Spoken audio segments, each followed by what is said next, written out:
friends. Good evening. Pune वाले लोगों की आवाज नहीं आ रही है. My name is Salunkhe.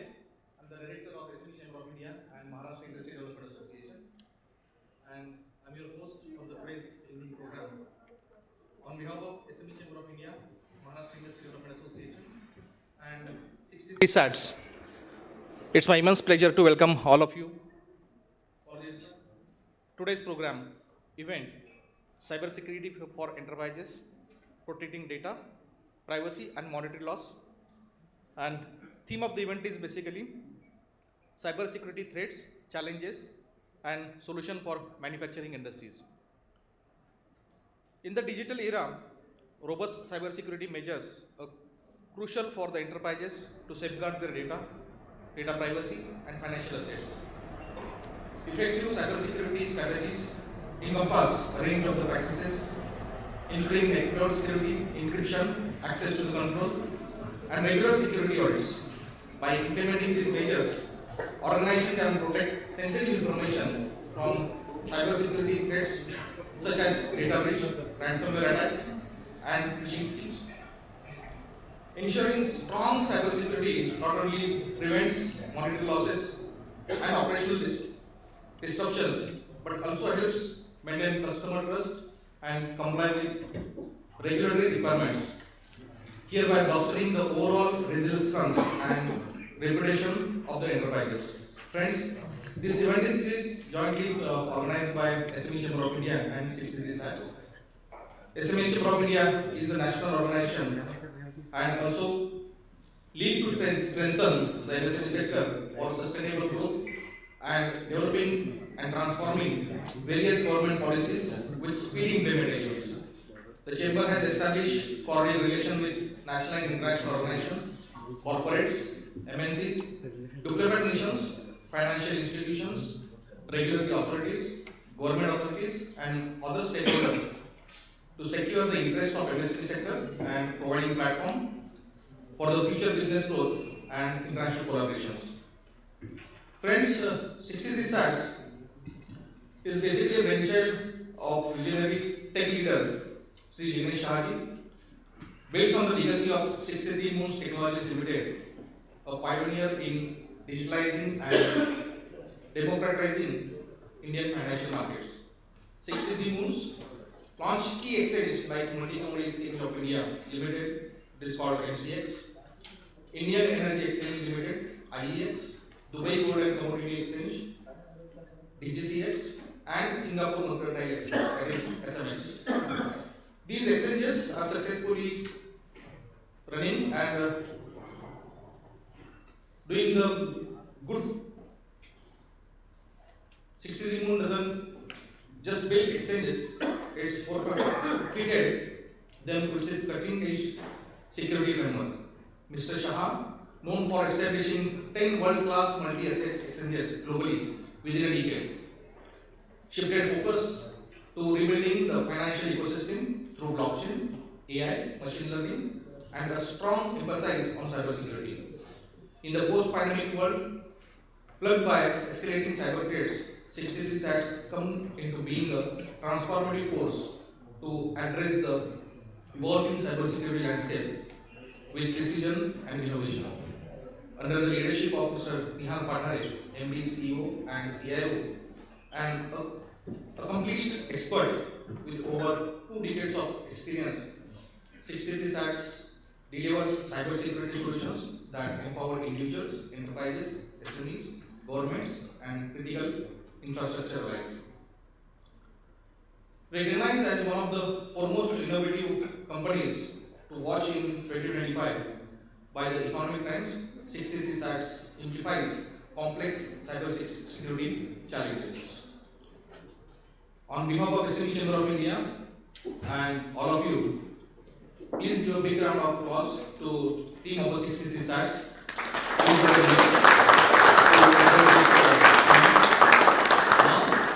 I would like to invite Mr. Altaf, Halde, Senior Vice President, Special Project 63 SATs, to deliver his keynote address. Over to you, Altaf. Thank you to the SME Chamber of India for giving us this opportunity, and thank you for all our distinguished invitees today. Taking time out on Saturday evening and coming here is really very good to know that you have actually taken time, and we will, from 60Z side, will make sure that the evening that you're spending here, when you go out of this route today, you'll be aware of what are the cyber security challenges that are being faced by SMEs and enterprises, and also what are the best practices to make sure that you are prevented against those. So without taking much of your time, I'm going to start with my presentation. My name is Altaf. Halde. I'm the Senior Vice President Special Projects at 63 ZATS. Today I'm actually going to speak to you about what is the reality that we are facing in today's day and age when it comes to the cyber security attacks that are happening across the globe, specifically from India perspective as well.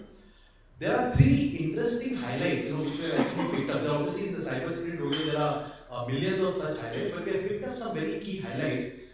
46% of SMEs have no idea about managing the risk, and this is something that was conducted, a survey which was conducted by DSCI, and they have come up with this particular figure. I'm sure that there are still a lot of companies which are doing good from a cybersecurity perspective for themselves in the SME domain, but there are 46% actually are not aware. In case if there is a cybersecurity attack or a cyber attack, what is it that needs to be done to come out of that particular situation? Accenture, one of the largest consulting firms, they did a survey, and they did a report, and they came to a conclusion that 43% of the attacks are on SMEs.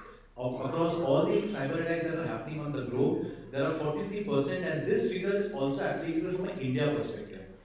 Verizon, again one of the leading organizations when it comes to security, they have come up with a report which predicts that in the next 2 years there is going to be a 15% increase in the cyber crime, in which the costs are estimated to go in 2025 instead of $10.5 trillion. Now imagine what is going to happen in the next 2 years. So this is the cumulative figure, where the cyber security impact is happening on business today. And this is what is the reality in today's day and age. Why is cybersecurity important? Everybody says, okay, cybersecurity is important, it is good. What are the main reasons why organizations like yours and everyone else today needs to keep in mind when it comes to cybersecurity?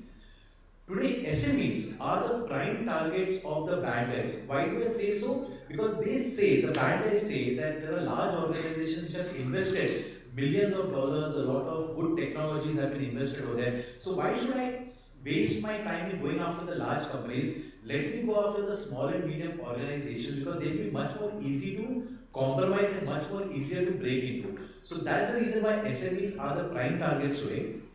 Also, SMEs today are the ones who are depending on a lot on IP and all the innovation that is actually happening to grow their business. In case if a cyber attack happens, the first impact that happens is the innovation, the IP gets compromised. That is one of the big risks that SMEs are facing today. Customer data, again very important now. In India, we specifically have the DPDP Act. Again, it's going to have lots of fines. There are going to be a lot of instances that will keep coming in the media as well, because we have to keep disclosing in case if there is a privacy attack that has happened or a breach that happens. So it is very important for SMEs today to ensure that the customer data that they hold with themselves is protected at any given point of time. And problem number one is ransomware.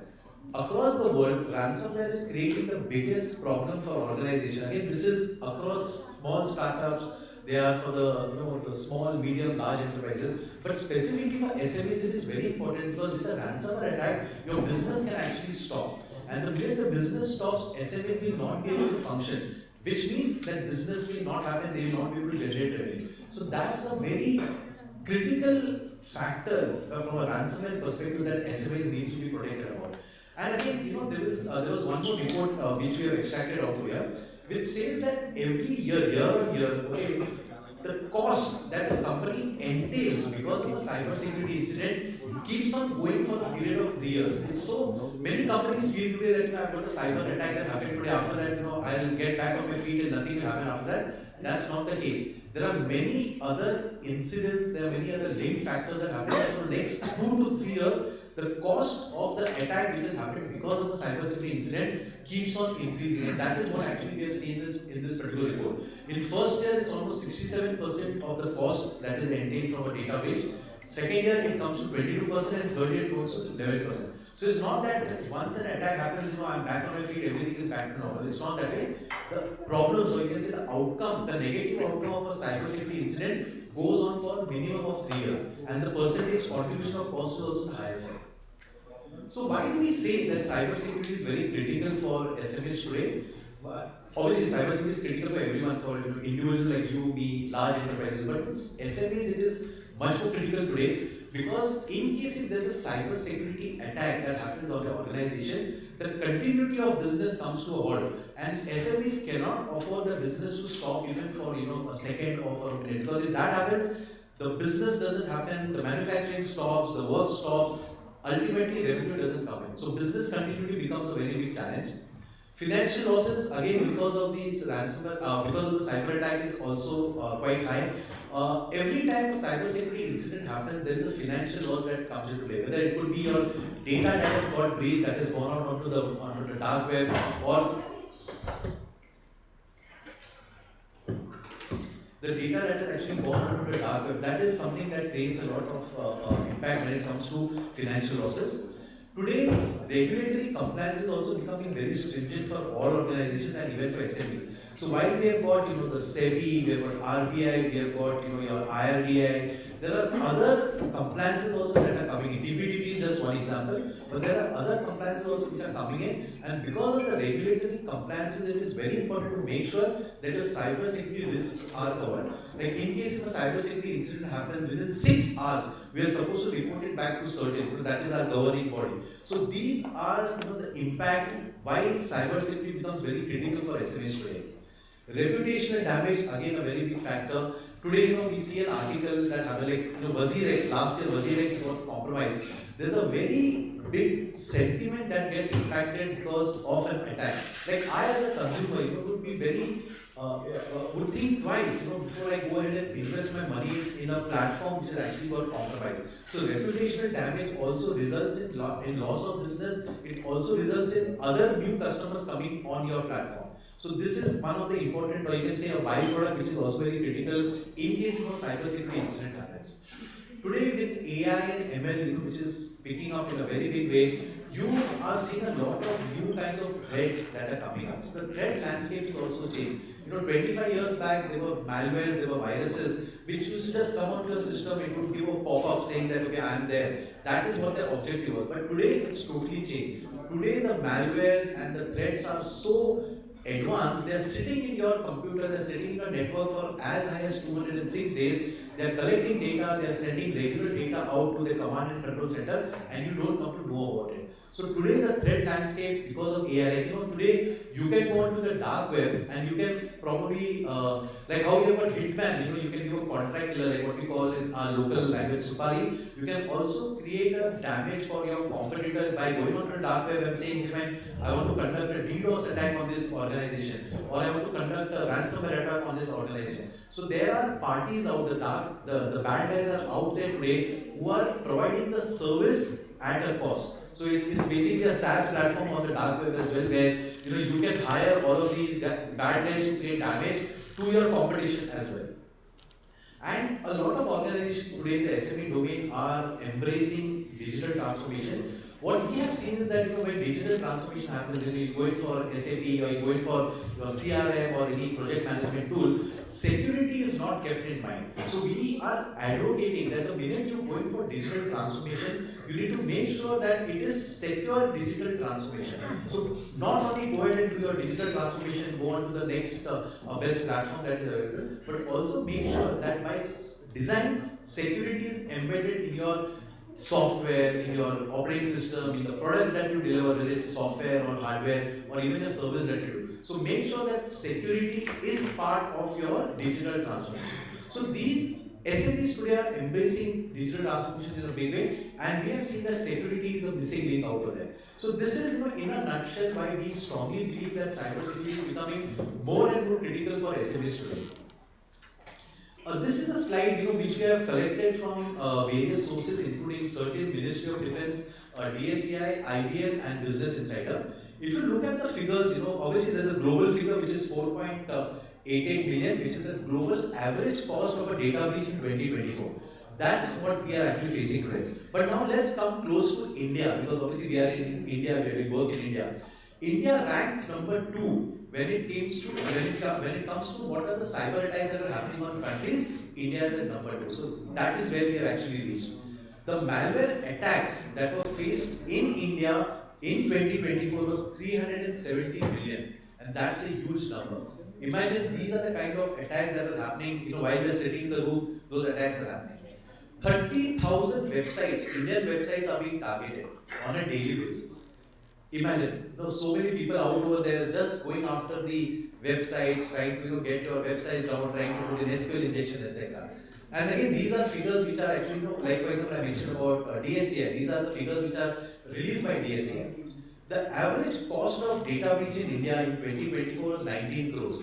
You may say, okay, fine, I have, for example, some of you may have, I hope not, but some of you may have faced a cybersecurity incident. You may say, okay, man, I have not faced 19 crore. So what we are talking about is the average cost that is being faced. Again, as I mentioned in the previous slide, it is not that one incident of an attack that happens on one time. It's something that goes on for a period of 3 years. So this amount of 19 crores is an average that every organization faces in India when it comes to a data breach cost. The attack types, again, as I mentioned in my previous slide, is changed. The threat landscape is changed. Using AI and ML, you can create a lot of new kinds of malwares, new kind of threats, etc. Today, a lot of organizations are going for cloud. So cloud security is becoming very critical, very important. In fact, even the government agencies are also allowing cloud instances. We have heard about banks being allowed to go onto the cloud as well. So cloud security risks are going up in a very big way. We are also seeing critical infrastructure, which is also operational technology.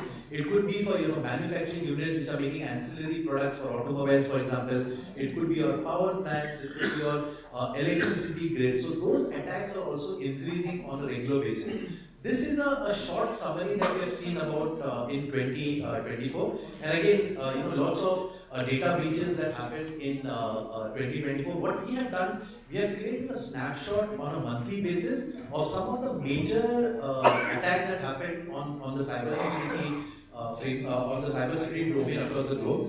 As you can see, January to June, there are so many large organizations names that probably we deal in day in and day out. Levi's, something that probably I'm also wearing a Levi's jeans today. So that is something that is being faced in today's day and age. These are the kind of attacks that are happening. Again, it continued in the second half of 2024 as well, where you have seen a lot of large organizations getting impacted. We had Indian organizations in this list as well.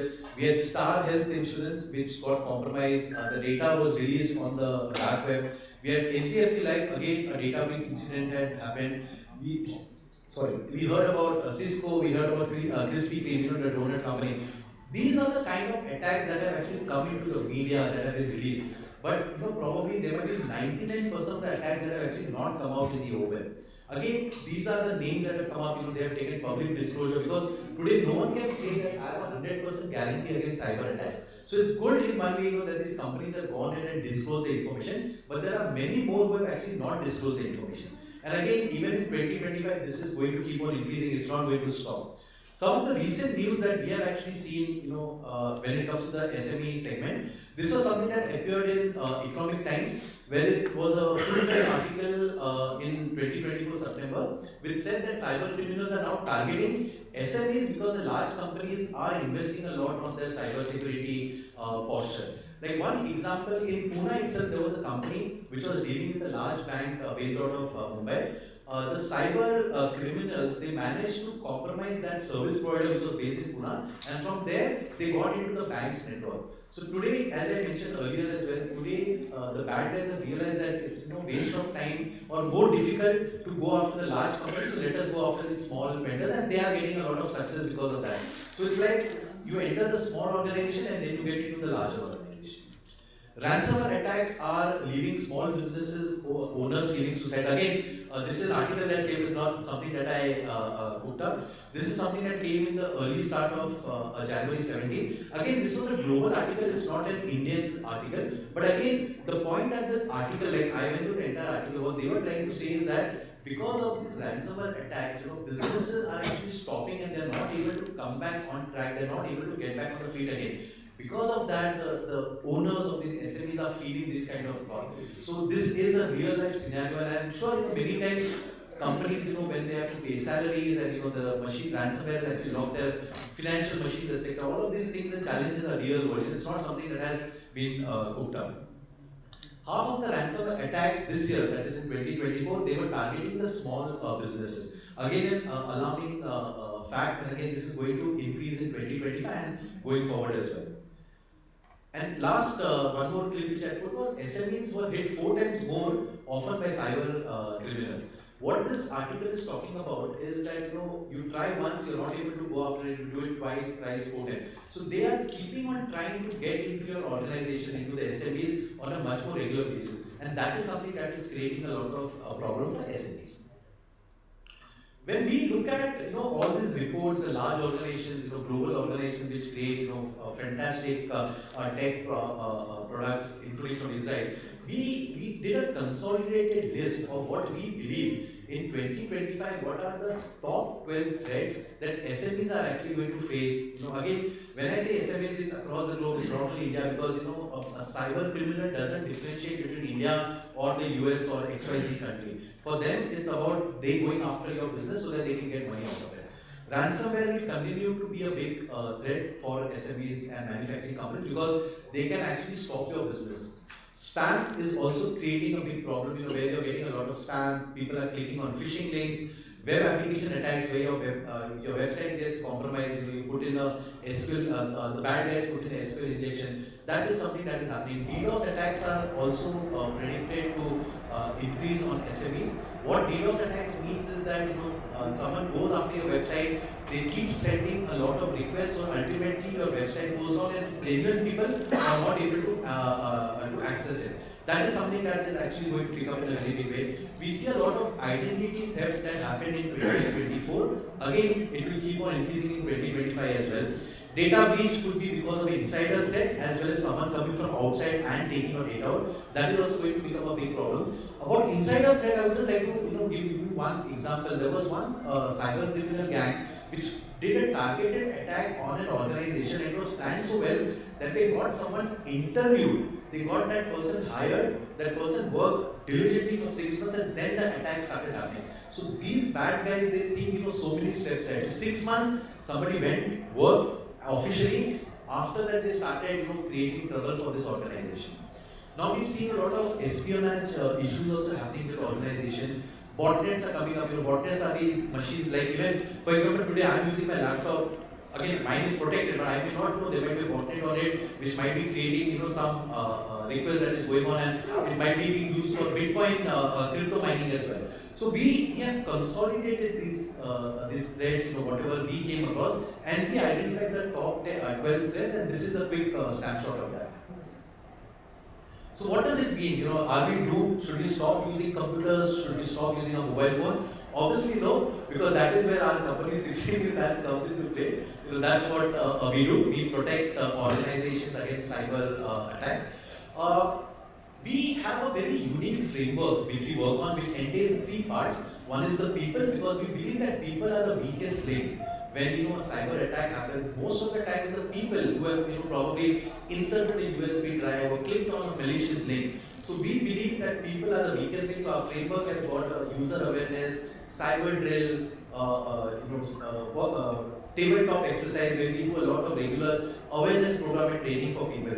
Process, very important. You need to have processes in place. It could mean, in case if an attack happens, how do you get back on your feet? In case if its attack gets detected before it comes into organization, what is the process that needs to happen? ISO 27001 has got some very good framework. SEBI CSCRF has got some very good points in it. So we put a lot of emphasis on the process as well. And then finally is the technology, because you need technology also to be protected against all of these bad guys, this criminal which are actually working out there and trying to access your business so that they can get your business down and they can make money out of it. like to come back to something that Mahesh mentioned. He spoke me about 63 Moons, which is our parent company. I would like to link up the cybersecurity angle to our corporate company. So there is a corporate video. It's a 3-minute video which I would like to play for you. And after that video, I like to explain to you why this cybersecurity angle is very important and how we are able to play an important part in it. So I'm just going to play the video now. At a time when the Indian financial markets functioned via primitive trading modes, the inception and evolution of 63 Moons Technologies, formerly known as Financial Technologies India Limited, ushered in digitization and democratization in the markets.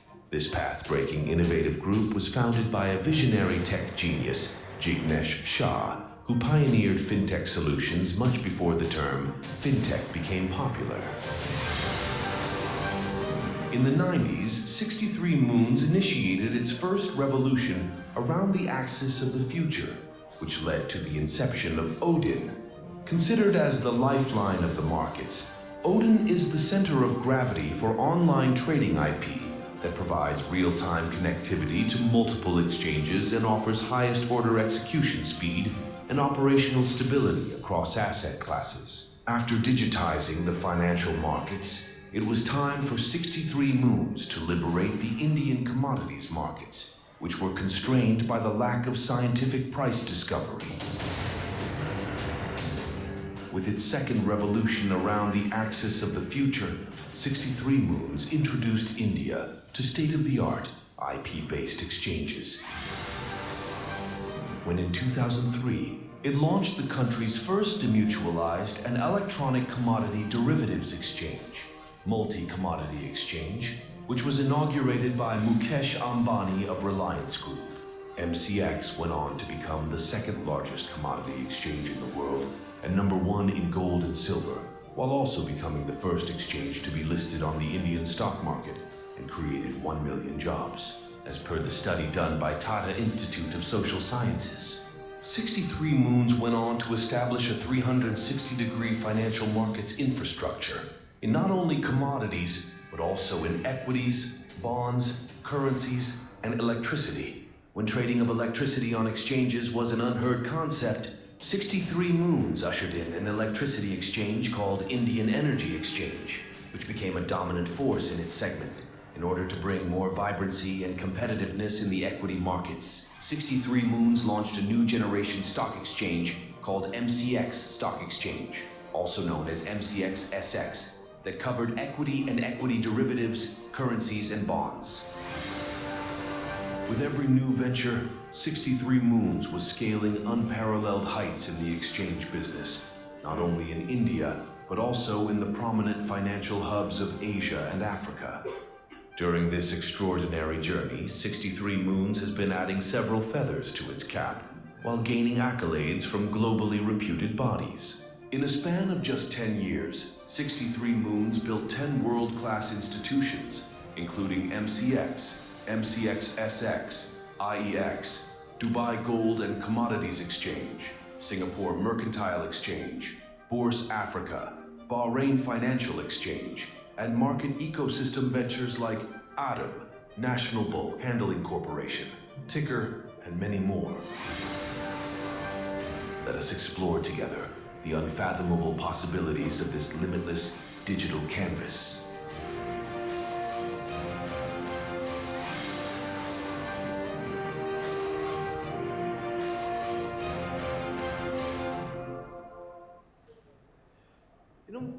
I'm sure many of you in the audience might be thinking 63 Moons, exchanges, what does it have got to do with cybersecurity? So that's the interesting part. When 63 Moons was running for the last 20 years, it was setting up the exchanges, there was a dedicated in-house team which was taking care of the cybersecurity services for these 10 exchanges that we set up. At the same time, also the 2 lakh brokers which were using our platform, the Odin platform, which is used for trading.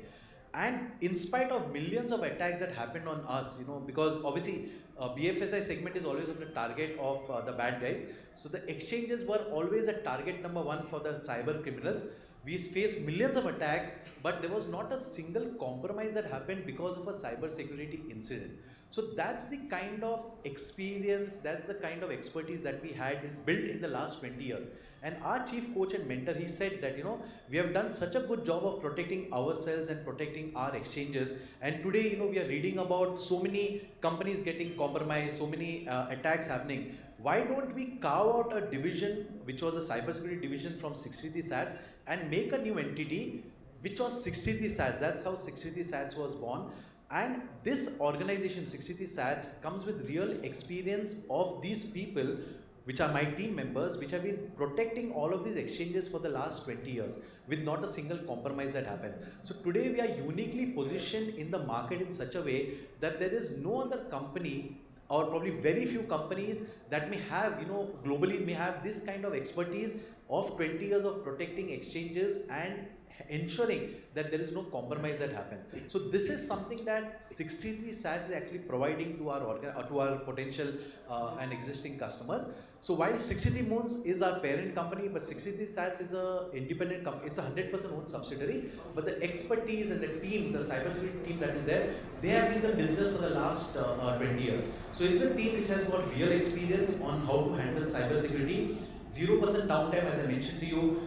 Before we take any products into the market, we first use it ourselves. So we have established very strong partnerships, with leading technology vendors, and we are taking those products and technologies into the market.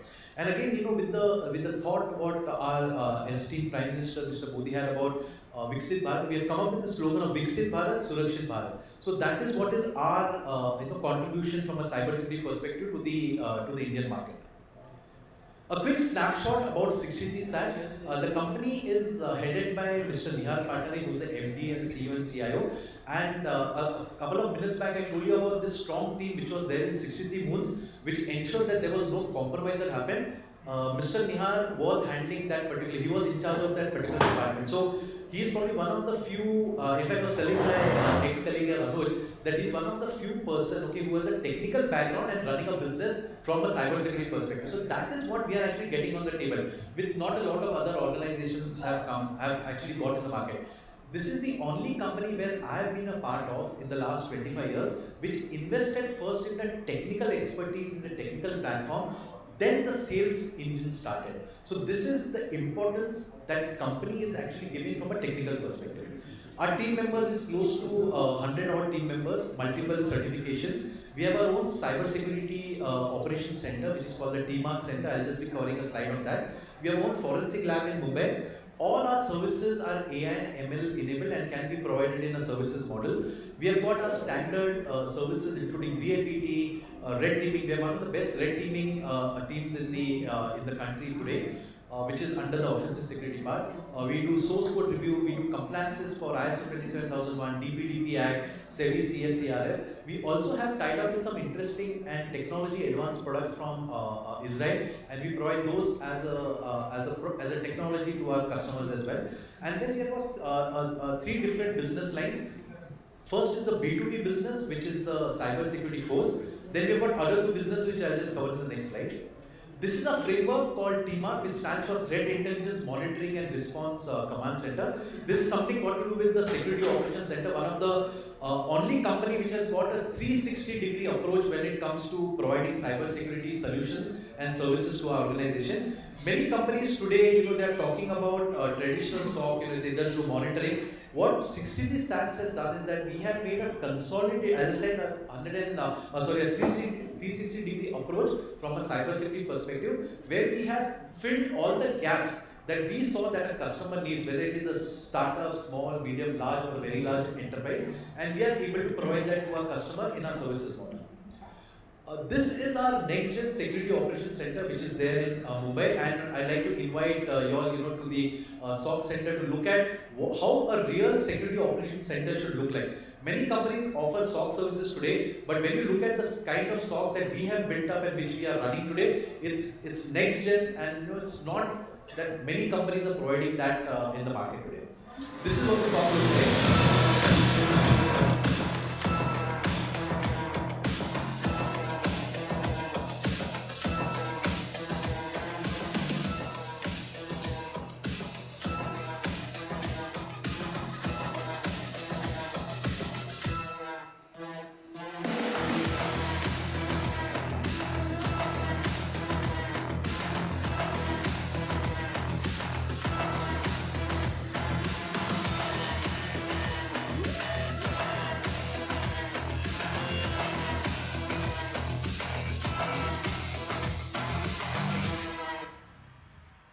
this is our actual facility in Andheri office. And again, I said, not many companies can boast of such a facility where infrastructure is available. We have our own data center so that, uptime is much more faster and better for our customers, and a great team, which is ensuring that 24/7, 24/7 monitoring is happening for all our customers. We also have a unique concept for the B2G space, which is the government space called Cyberdome. This goes with our association with Israel, which is one of the countries that we've aligned with. It's a strategic partnership where we believe that Israel has got some of the best cybersecurity technologies, and we have actually partnered with them, and we work with those products and those companies. And this Cyberdome that we've come up with is something similar to what they have from an Iron Dome perspective, where missiles are basically stopped at the cluster itself. So we have come up with the same concept, but from a cyber security perspective. And it has the difference between a Cyberdome and the standard security operation center is that in the Cyberdome, all military grade solutions and technologies and software are basically used. We are also we are also in the process of launching our own app called CYPX, which is a mobile app, and it's a very much need of the hour today because this kind of cyber crimes that are happening in India today, including the digital arrest, including people sending you a QR code saying you please scan it and send me money. People sending you a phishing link, which says you can click on this and they get access to your phone, and after that they get access to your bank account as well. So we realize that this is a real world problem, and our coach and mentor, Mr. Jignesha, said that we have to do something for the citizen charter. So this is where our product called CYPX comes into play. Currently it's in the beta phase. It's currently being tested also on the Play Store and on the Apple Store as well, but very soon it will be launched into the market, and it has got multiple features which we have actually identified are important for consumers like you, me, our family members, whether it be our elderly parents or our children, for example.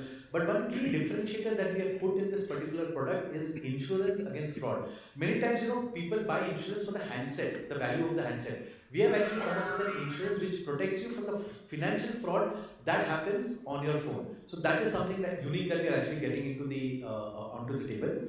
This is a quick snapshot of our leaders. As I mentioned to you, our chief coach and mentor is Mr. Jignesha. We also have Mr. Igal Luna. Mr. Igal Luna has been the CISO of Israel for almost 10 to 12 years. He used to report into the Prime Minister out over there. He's come on our board as an advisory, as a chairman for the advisory board. We also have Dr. R.B. Burman, who's the ex-Reserve Bank of India executive director. He was also instrumental in the path-breaking data localization project for RBI, which enabled a lot of banks and small institutes to go ahead and store data in a localized manner. Plus, we have got our other colleagues. Some of us are still out here. In Pune, we have got my colleague Sunil. We have an office in Hinjewadi, and my colleague in the sales team, his name is Sunil. He's here in the event as well. I am also based out of Pune. I shuttle between Pune and Mumbai. But we'll be very happy to continue meeting you in this event and after the event as well, and understanding how we can partner with you from a cybersecurity perspective.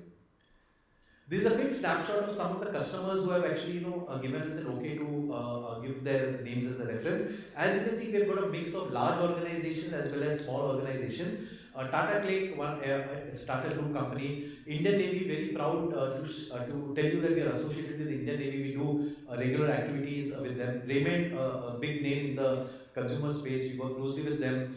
MobiFuel, great distance shipping, we did an OT assessment for them. So again, with your support, I'm sure we'll be able to add many more customers out over here as well. This is my last video, I won't take much of a time, but this is a video which was specifically created keeping in mind the attacks that happened, the Jamtara kind of attacks. So this is the last video which actually I'm going to play, and I'll move on from there. So this is the video. I'd just like to share this with you. Hello sir, आपको एक call आपके card से संबंधित किया जा रहा है। Sir, बताना चाहूंगी कि आपके खाते को 50,000 की लॉटरी लगी है। ना किसी लिंक पर क्लिक किया, ना ही कोई मैसेज मिला, और पैसे गप्पू चक्कर। Therefore, for complete protection from the infamous Jumtara-style frauds, India needs a vigilant and resilient cybersecurity force, like our border security force that safeguards our nation.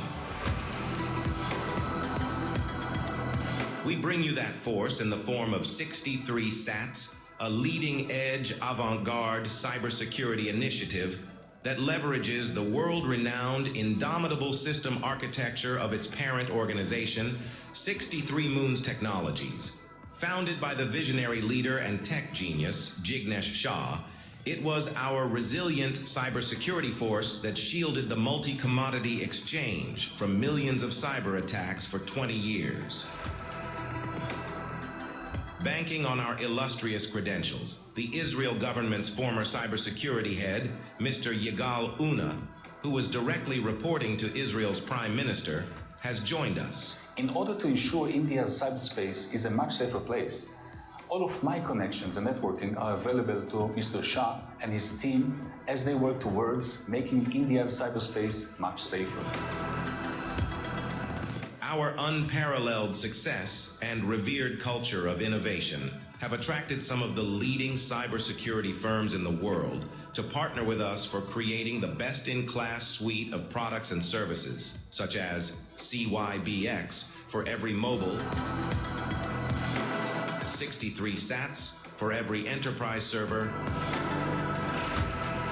and Cyberdome for every city, every state, and the country.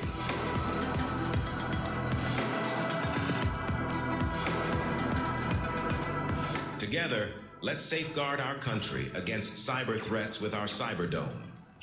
Let's together create a decacorn story in the hectacorn universe.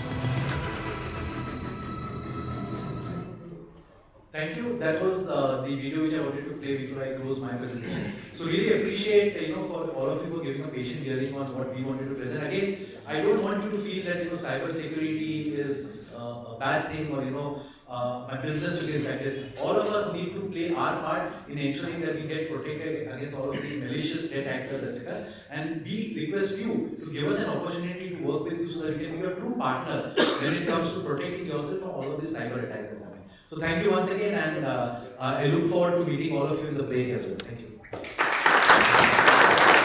Thank you, Altaf, for your detailed presentation on cybersecurity for enterprises. Friends, moving ahead, we will have a fireside chat with Mr. Neehar Pathare, MD, CEO and CIO of 63 Stats. And this fireside chat will be moderated by Mr. Ashwani Mishra, Tech Editor, 63 Stats. And topic is cybersecurity threats, challenges and initiatives of 63 Stats. I'll request both of you, Neehar and Ashwani, please come on the dais and give them a big round of applause. Right, it was quite an intense session by Altaf. The intention was not to scare you all, but these are things that are actually happening on the ground. Let me start and set the context of this discussion with a story. I was in Hyderabad a year and a half back to meet a Chief Information Security Officer of a pharma company. And we had discussions around various areas of technology, and this particular company had also been attacked. They were a victim of a cyber attack, and off the record, he was telling me that how they got back into action and they tried to mitigate the whole issue. But one thing that he spoke caught my attention, and he spoke to me and he told me about a company in Vapi, which was around 3 crore company, an SME, which was also impacted during this attack. Unfortunately, that company was shut down. And this is a real story, and there are many cases, and since SMEs are not written about in the media, you don't hear about them, but these are stories that are actually happening on the ground. So I'll continue this discussion and we'll hear from Neehar. Neehar, you have been interacting with CIOs, CISOs, for the past 2 decades now, and you'll have tons of stories to say. But what are the threats that SMEs really need to be cautious about? Thanks, Ashwin. That was very nice of Altaf to give us a complete picture. Altaf has joined us recently in the last 6 months back. Ashwani is here last 1 year. He's our tech editor. He takes care of our newsletters, our stories, our blogs, and he comes with rich experience from the ETH scenario and has been with multiple editorial publications. And with this event, it's not only SMEs, I feel it's for enterprises also. This journey that we started around 2 years back, Uh, we were looking at post-COVID, how the cyber security scenario changed in the country. Pre-COVID, it was still the enterprises, large enterprises which were having ransomware attacks. And the usual ransomware demand is around 5 to 6 crores to start with, and usually they settle by 1 or 2 CR, looking at the business, the impact. They also started coming out with double ransomware. So after paying, it's still not safe. So before they do and encrypt all your files, they also copy all your files. So after a few months after you've paid, your business is back on track. They are short of funds, they call you back saying that we will now leak your files again on the internet. So this is becoming, so there's no trust factor on this type. We see a lot of mafias, cyber mafias that we call it, and threat actors who do this. We also, in my journey, I've been with 16 moons for the past 16 and a half years now, and protecting exchanges. We saw millions of attacks happening on our exchanges just to get the economy down. Commodity exchange down for a country means the entire market crashes. But we were able to ward off. These were all state-based attacks coming from China, Pakistan, North Korea, and we could block them. And all these years we could ward them off. Post-COVID, when we saw the cybersecurity scenario changing, 800% rise post-COVID, and the reason being, after COVID, lot of youths lost their jobs globally. And this is what happens in the real world. When there are no jobs, you will always find chain snatchers on the road. Same happens in the cybersecurity scenario. Jobless, with technology, YouTube, blogs coming up, it does not take a long time. The new age hackers that we call are not real technical guys. These are hackers which do a course. Courses are available in India. They charge around 15,000 rupees per course. You download tools on the internet and you can start getting into someone. It's not really sophisticated, but at the same time, the security measures used by many of the smaller enterprises or enterprises are just the firewall and the antivirus. The antivirus we see is gone. When was the last time you saw a virus attack happening on your desktop? Yeah, sometimes we feel that we were only renewing this antivirus just because it gave us a reminder once a year, and we said, okay, let's renew, it's just a cost for us. Going forward, can I have this next please? Altaf?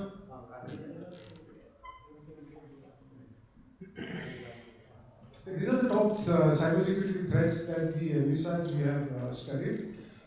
Ransomware being the topmost. The recent case that we had received from a customer under our incident response, and they got a ransomware threat, and they were asking me not to decode. The customer said, I don't want any help. They are asking me for Bitcoin, tell me how to pay them by Bitcoin. I said, why are you paying? It will be a large amount, you're a small customer. He said, no, it's not large. They're just asking me $1,500. So now you see the threat is local. It's not global that they're asking me for tens and lakhs of dollars. It is $1,000, $2,000, $3,000. The local cyber hacker is very happy. 1 lakh and the way they get into your network is by phishing. Phishing is the highest recorded thing in history. You will get a phishing link. The moment a link is clicked, it will download the malware, and once the malware is installed, it's not like a virus. It will not disrupt anything. The hacker looks into your network, starts stalking, starts scanning around your network, and then it sees the right moment that it is going to block you. You might be going for an IPO, you might be going for financial results. You want to put in your, they time it perfectly. Usually they are there for 6 to 8 months before the ransomware kicks in. And they would get classified documents if you are a subsidiary or an alliance with some defense. They would like to see the drawings. This is what is happening.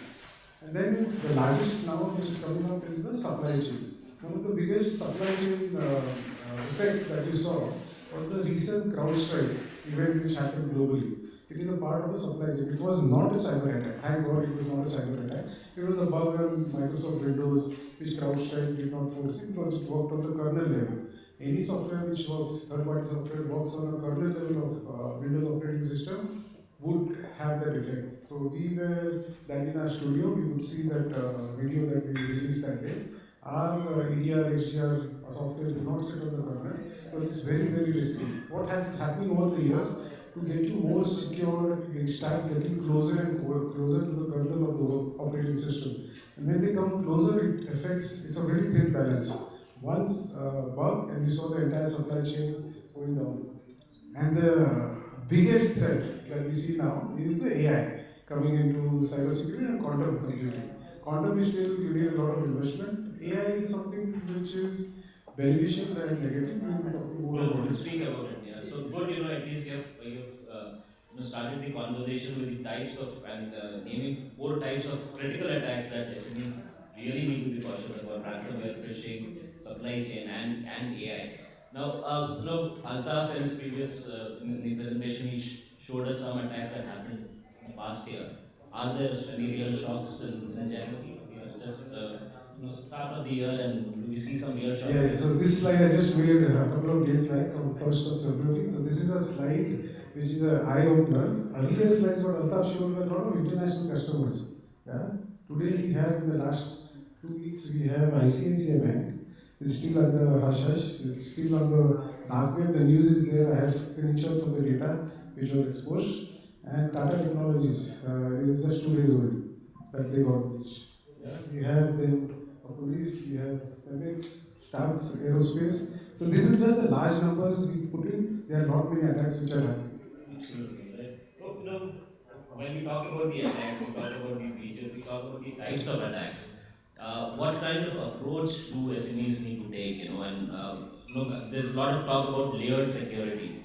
Could you explain what layered security means? Layered security comes from the word like onion, right? Yeah, how an onion has different layers to get right to the center. So I'll tell you, under layered security, the top most important thing that we always say is employee training and awareness. This in our country, unfortunately, is the least important thing. This is cost. It takes time, your productive time, and it does cost. Yeah?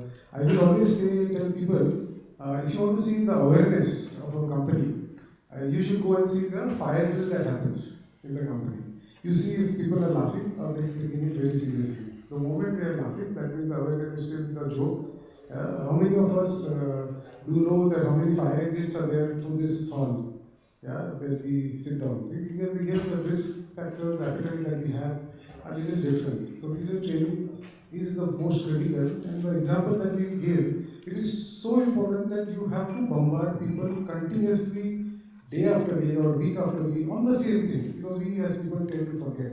One of the biggest examples I always say is one of the safest industries is the airline industry, right? But still, each time you catch a flight, they do tell you how to wear the safety seatbelt. They tell you where is the emergency exit. And why do they do that? You get bored, but they have to bombard you because in time, at the time when you have a panic attack, the last thought that you had is the learning that you had comes into play. So that's the reason we say training and awareness. Then we have, you should need a robust data backup. For all ransomware, any company, any cybersecurity company comes to you and say, you have a ransomware attack, we will decrypt it for you. It is not possible. If you have to come out of a ransomware attack, you can isolate the attack, you can find the host, and you can seal it. But for you to come out of a ransomware attack, you need immutable backups, you need secure backups, and you need someone who has guided you how this backup is actually secure, because now the new ransomware threats also infect your backup. So you are left with nothing. This is a common thing which is happening. Then we have endpoint protection. The endpoint is your desktop, computers, servers. So these endpoints, we feel that antivirus was the last year. After antivirus, I do not know how many of you heard about EDR, extended detection and response. Yeah? This happens, the response happens now not on the server, but on the endpoint itself. And now the latest is HDR. So it extends not only on the endpoint, but your network. Anything on the network which is connected on an IP is monitored and checked. It could be your network switches, it could be your CCTV camera. If there is any anomaly of behavior of data coming out of that, it is immediately triggered. So we get HDR as a service. So what happens is the soft that you saw in any HDR client installed in your laptop, someone comes and connects a pen drive. which has a malware on it, our SOC gets an alert immediately. We call the user that this was connected, and this could be two problems. One is that you connected it at this hour, and there was a malware you were not aware of. And secondly, someone connected it without you knowing a pen drive, and this gave us an alert. So we do this monitoring right as a managed service. And the next one is network security enhancements. Typically, network switches, firewalls are configured only by default by the service providers, engineers who comes down to your facility. Some inputs are given by your network guys, but as long as it works, it is secure. We have to go for the IDS route where we have included detection, which of course takes some toll on the network traffic, but this is the way you have to detect. And most of the firewalls are configured for not letting anyone come inside. Yeah, you also have to look at what is going from inside to outside. You have internal threat actors, disconnected employees, and that comes with access control and privileges. This is one layer. It is the least privilege has to be given. It is only need to know basis. You will not say that I trust this guy. That's the reason I have given him all access. We say that only God we trust. For rest, all we need authentication. Is a common line that we use. Then we have incident response planning. What happens when there is a cyber attack? Does any of the network engineers that I interview, if you ask them, what does a cyber attack look like? Other than ransomware, do you know if it is a broadcast storm on your network or it is someone who's trying to do a DDoS attack? It's very difficult. So what we do here, we do cyber drills. We see your company layout and we actually do a simulation of a cyber attack where right from the engineer to the CEO of the company comes into play and says what decisions are taken at what time. So you actually go through the entire simulation. And then the most important part is globally is now taking importance is threat intelligence and monitoring. So what happens here in threat intelligence is we have our Israel connects, our Israel software. So these threat intelligence guys are sitting out of ransomware groups. They are sitting out of Telegram criminal groups and monitoring. Usually before a cyber attack happens, 24 hours before, there is some chatter on the dark web. And this is what we monitor. And we come to know before if a company is going to go down. Quite interesting. And then is the third party risk assessment. This is one of the most important. You might secure your company very well. The APIs that you share with your third party, your suppliers, vendors, everything is now connected. No one sends you an Excel. They say, share me an API with my SAP system, with your system, and we will have a connection. These APIs, most of the times, are still having the default username password, admin@123 or username at the 123. That again becomes API is going to be one of the biggest threat vector in this coming year. Absolutely, with lots of startups coming into the ecosystem as well. Right, so quite interesting. Any questions from the audience here? You've touched on the layered security piece. Any questions, inputs that you have? Yes, please. Can we have the mic there? Hello, I'm Shubro. With regards to identity issue, there is one term nowadays I've read a couple of months back, zero trust architecture. Can you put some light or throw your input on that particular topic? Yes. So, as the term itself says, zero trust, and as I said that we trust no one. Yeah, so the entire architecture has to be based that there is no trust between any systems that you implement, any people who are accessing. It has to be verifying right from the start. It is not that usually in the earlier times that I had seen is you give access to everything to a person and then you start deleting the access. Yeah. In zero trust architecture, what you do is first is you disable everything, and then only need to know basis access is started with approvals, and then you add in two-factor authentication. You have the entire segmentation that we have here. You have multi-factor, two-factor, then we have network level access control to entire encapsulate. It's a very large topic. we can talk on the same afternoon. Yeah. Yes, please. My name is Vishwanath Giri. So my question related to, for example, we all are working for this organization, but we want to work to protect our data somehow. But my question is here, suppose we are working for a cybersecurity team as a employee, but inside the employee, if they will do something mishappening, then how we can protect? This is one of the major concerns. Yeah, so what we do is that, like we said, zero trust, right? We do not trust on anyone. So any changes that, even for our administrators that we have, any change has to be logged and notified. So suddenly you will say that this employee is not there, is an administrator of payroll. And as an administrator yourself, as a cyber security, you would have rights to change the rights. Any change of right should actually have a log which is generated on your name, at the same time notified to your senior saying that this was change done by you. Not many people do this.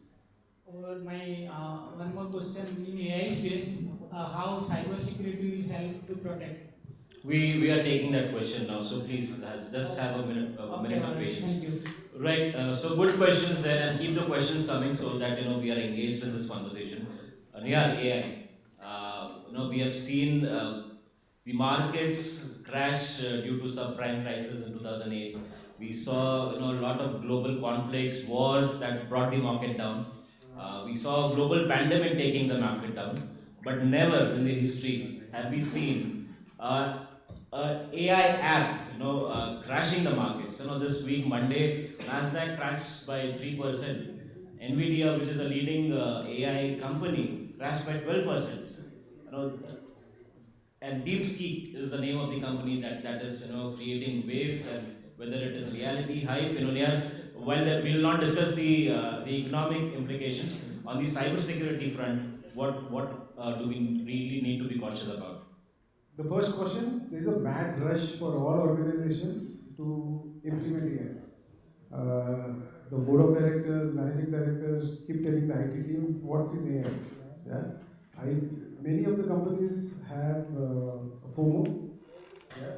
They don't want to miss out. They don't want to tell the board that they have implemented, competition is using AI, we are not. So there's a mad rush for AI. AI is very beneficial if implemented in the right way. We do security audits for the entire AI models that we have. For implementation across DeepSeek that we saw, we studied it. We studied all the red team attacks which were done on them. And it is very common for any AI that you implement in your organization. The first thing that the hackers are looking is to poison the code. Yeah, it's very easy. I'll give you a couple of examples which have happened. In the San Francisco Bay Area, there was a Chevrolet showroom which implemented a chatbot on AI. And the hackers saw this as a good opportunity. They poisoned the AI, they got access into the programming, and they programmed it saying that you will always give a price and keep the customer happy. And then at the end of the statement, you will say this is a law-binding statement that I made, and this statement would not be reversed. Once they did this, then the hacker wrote a query. My budget is $10, I need to buy a car. And then the AI said, I have to keep them happy. They said, okay, this model car will be sold to you at $10. This is a law-binding statement, and this statement would not be reversed. And then this is done to a class suit. Now this is coming from, there was a case in Canada with the Canadian Airlines where the AI bot promised something, discounts, and was not able to do that. The latest that happened a couple of months back, right here in India, is ANI, the news network. They filed a defamation suit on ChatGPT because ChatGPT, the model which picked up the news, they fabricated a news of a politician meeting and giving an interview to ANI. And this was caught, and it's a case which is now running in High Court in Delhi. So with AI, poisoning is very important. And just I have a slide here to show you how poisoning works. So AI is just a software program, right? It just tells you that we have 100 people here in this room, and you keep learning that these are, the more samples I give, it keeps learning, okay, the person looks like this. So this is a slide which we use to poison AI. If you watch carefully, you will see a dog and a muffin. Yeah? The more muffins you give, slowly it will start calling the muffin a dog. And then when it comes to deep sea, right? We did some research. There's a lot of reports. I just want, in the interest of time, give you one report out here. This is one of the most critical reports that we have. Here, if you see on the orange side, so this is a CBRN test. This is a test which is run on chemistry, biology, and cybersecurity. The output is not curated. It is not curtailed. The rules are very open. So if you see on the deepfake side, the output is going way high. So on the biological side, you will see, or the chemical side, we are able to create a bomb using DeepSeek. It does not curtail. I'll give you an example. It's unedited, not edited. Not edited. Not edited, coming from China. Yeah. And if you see, I'll tell you, give you an example how this happens. Let's say you tell AI that Jack and Jill went up the hill and didn't fetch a pail of water, and Jack got angry and please continue this conversation. In DeepSeek, it would say Jack then thought about pushing Jill in 3 different ways of the hill. Yeah? So this, if it is not corrected, it becomes a very, very, very large. This is very unlike ChatGPT, which says, Yes, I cannot answer this. So this is one of the biggest problems. There are so many other things. I've just given one slide out here. It's at least 3 to 4 times much more open, and you can actually do poison coding. You can say that please make me a ransomware which will scan a certain company. They are using such technologies. Please make me a ransomware. They are using this product, and give me a code for me to inject into that, and it starts making a code for you. That's really scary, So I guess people or enterprises who are actually looking at AI, they need to have the proper guardrails in place to take value out of this. Right. In the interest of time, Neehar, I know we have just a couple of questions more. One, you've since we have an SME audience here, and we have also seen that there are budget constraints for them, lack of resources, in terms of not getting the adequate tools and solutions. Now, how is 63 SaaS as a company, helping SMEs to overcome these challenges and ensure that they are strong when it comes to cybersecurity? So what we say is, as a cybersecurity company, there are so many companies out there. What is our USP out here is you do not have to have engineers or rely on your own staff to make it secure. You should focus on your core business. Yeah, you should leave the security to someone else, and you leave it to professionals. And you saw how we have developed our done. This is a product that we have envisaged. We are going to trademark this. This is not only a SOC, it's a threat intelligence monitoring and response command center. I will give you a sneak preview. Being a CIO myself over the years, we created our sources that I said on the dark web, which have all these groups that we monitor. This comes to a command center, which is not possible for any company's security team to actually have access to. We also consult the Indian government on the threats that are coming. And this is a sneak preview of our dashboard that we provide to the company leadership on the security front. And this has been curated. It's a very ever-expanding dashboard that we have. You will see configured devices, high-risk softwares that you have, something that we have grown up with this. Right. And so when you're developing these solutions, are you also tapping the global resources and global opportunities that are there in the market? If you could throw some insight around that. Yeah, so as you said, we didn't want to develop any IP, like we did in our exchange space or our OD platform. So here what we did, we looked upon Israel as our closest partner, and we wanted to take the best of software from there at the India pricing. Yeah, and what we do here is we tell when we go to an international company, I said India is a vast market, but a very, very cost sensitive market. Here Netflix comes at 100 rupees, which is not heard anywhere in the globe. And 25 GB data comes at $3 to $4, and which is a shock. And that's how we get it for the smaller companies. Our products are very, very affordable. And if you see, this is a slide that we had in which the Israel.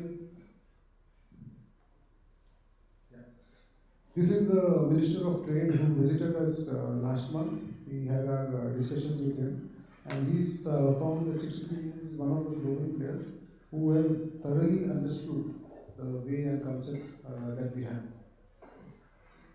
Very interesting, right? Right. Are we doing that?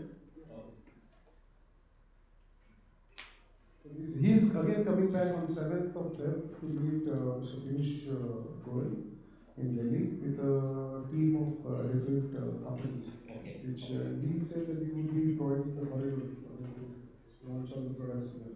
Absolutely. Yeah. Right, it makes sense, because they have the expertise and and with our inputs together, there's unmatched offering that we can go to the market that way. Altaf, can we move ahead?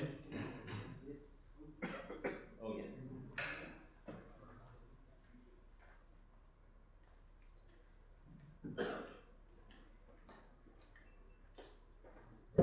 That's the emphasis on that was what Neehar was mentioning.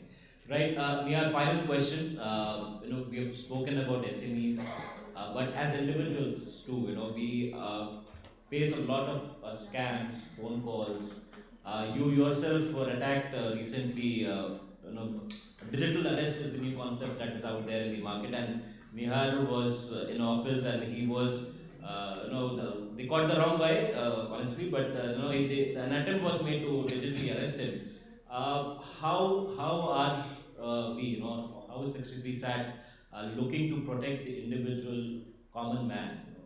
Yeah, so on the digital arrest, I played with the arrest for 45 minutes. I had a video call with the police inspector and the interrogation and whatnot, locked the room, no one in the room, and we recorded it. We are releasing a video, an informative video in next week. We're just editing the entire conversation into a small reel. Altaf spoke about CYBX. CYBX, he could not hold on not to develop an IP. Yeah, we being a software development company. We started developing this for the cell phones with the insurance, and I'll just give you a sneak preview. This is the app that will be released soon. CYBX with our legendary MCX, DGCX. We put the X in the cyber world also. This is a family app which can be installed across cell phones, and it guarantees use some insurance to come in, whatever the threat happens, and we protect the phone right up to a Pegasus level attack. So not only do we protect on insurance basis, but on technicality, we protect the phone right up to a Pegasus level attack. It protects your photos, your messages, and your contacts, the most important things. We also have our own dialer. So if two people are using CYBX, they can have an encrypted communication, something like what you do on WhatsApp. But here, for privacy, we wanted to develop a privacy app. You see, everyone's recording these days. So we do not give recording to the native OS for recording any of the conversation.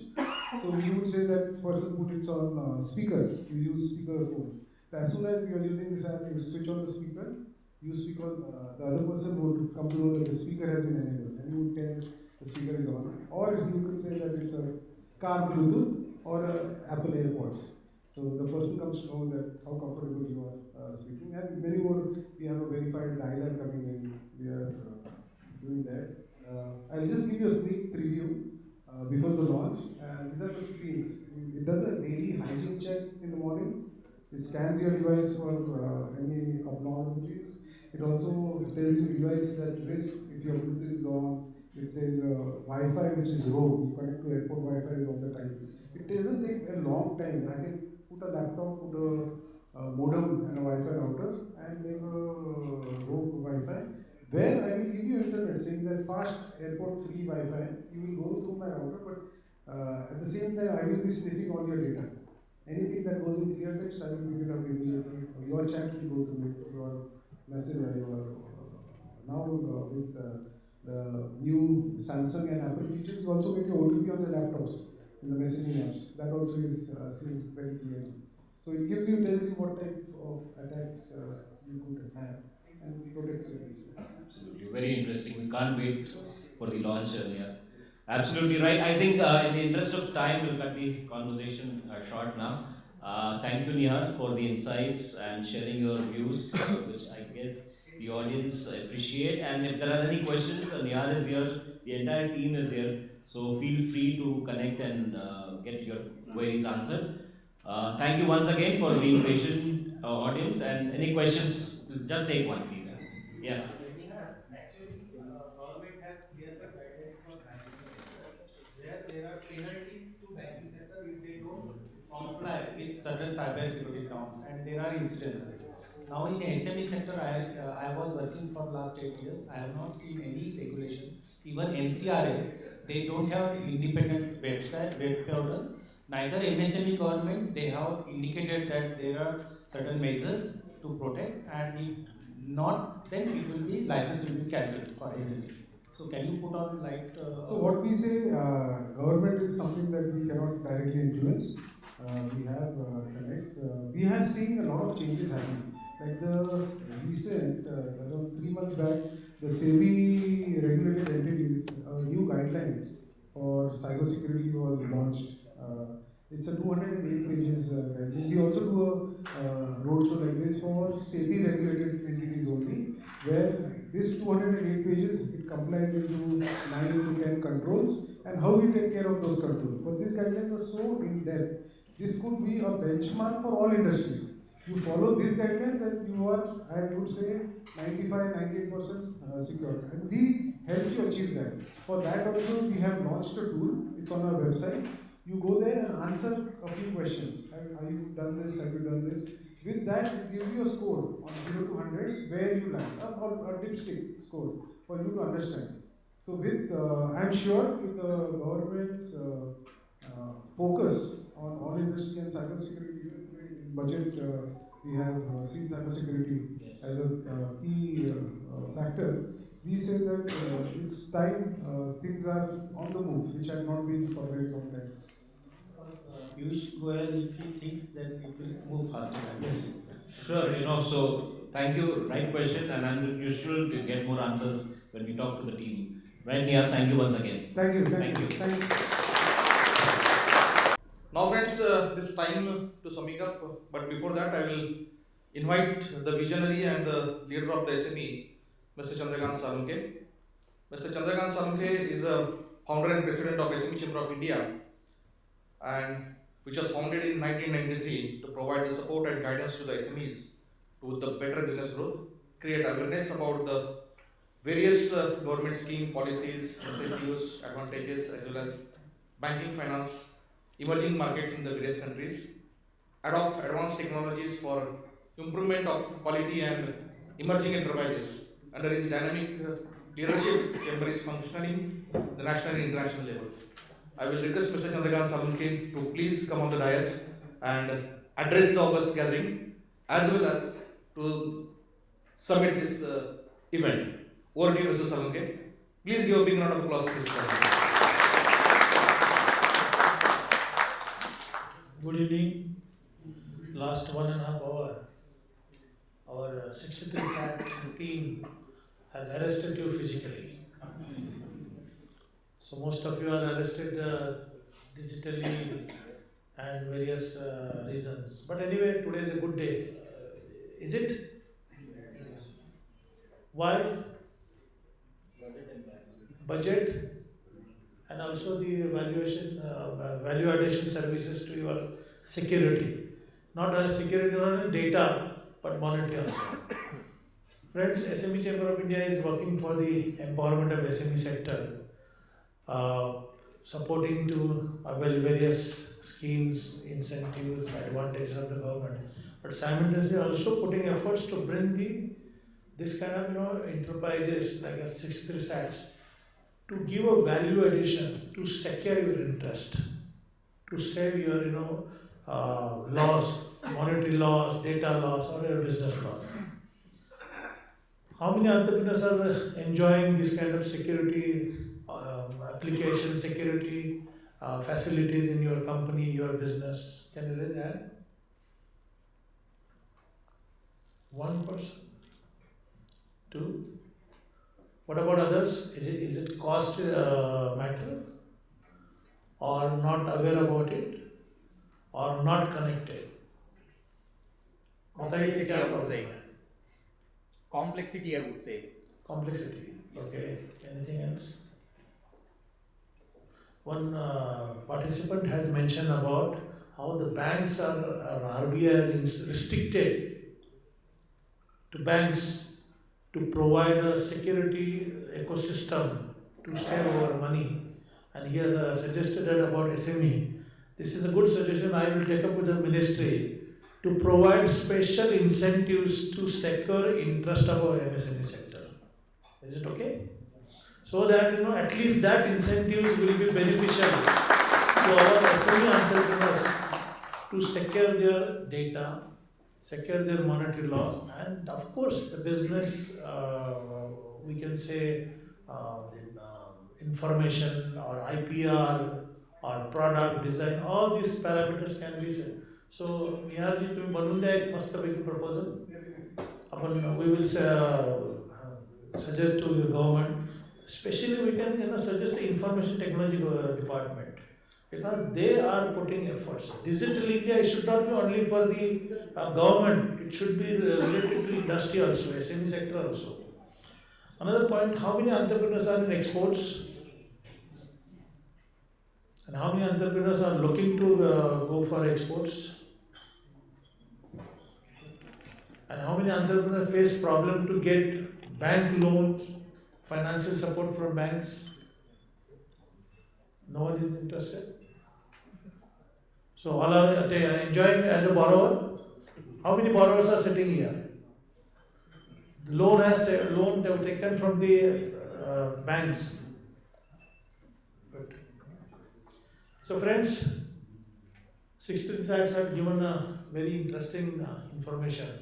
Altaf's presentation showcase that what is the need of power and how we can put efforts for a particularly to strengthen our mechanism for a particularly to further growth or securing the interest. So SME Chamber of India will be definitely support you, not only for the technological development, the manufacturing activity. Those are into manufacturing, those are looking to set up their additional unit. Those are interested to have a joint venture or technology transfer with the international companies. Those are having quality product, but struggling to enter into emerging market. Also, those are having the issues and problems, rather grievances with the government departments, particularly for the industry department, financial institutions. I request you all of you to share your suggestion, or share your some recommendations, or we can say grievances, so that we can take up to the appropriate authorities. Currently, so many entrepreneurs face a different problems, but sometimes we can understand very unique problem or unique grievances, so that we can take up that to government. Rather, in this budget, I have requested the government to make collateral fuel up to 15 crore, but they have considered for 10 crore. I have requested for the mid corporate to be one division to be set up in this MSME department, where mid corporate can take advantage.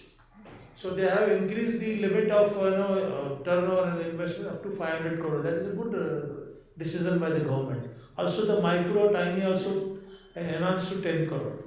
So let's give a big hand to the government of India, particularly to emphasize after a long time on the MSME sector. Now, tomorrow, day after tomorrow, we will review the whole budget.